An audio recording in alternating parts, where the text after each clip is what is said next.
Hey guys, I'm just making some quick videos in the series on how to use the Sony A7 IV. So this one is how to change the white balance of your camera. So there's a C1 button and that's automatically to your white balance settings. So here you've got all of these options available to you from cloudy.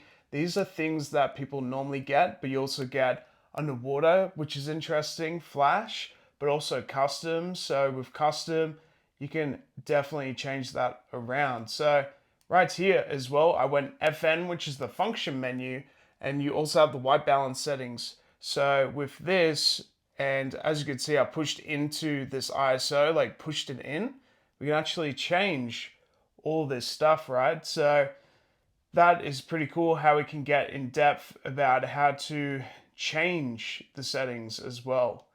So if I go set, there we go.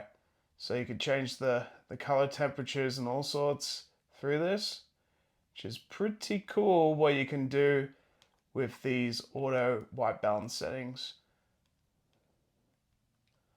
So if I click that, then push in, that's pretty good. But if I want to actually go, so that's set, which is interesting.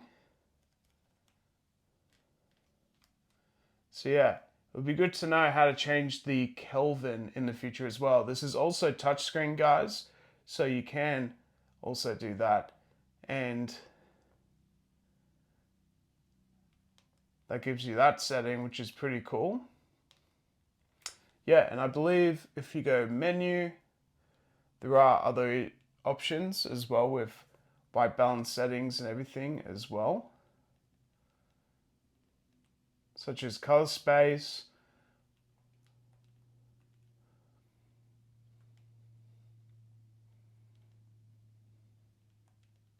There we go. So you got white balance under color and exposure. So that's how you can set your priority, white balance. So that's more like other options that you can have, and you can have shutter auto white balance lock, and then you can set customs and all sorts as well. So yeah, there's a quick guide on the white balance settings. Hopefully this video helps you out. Thanks.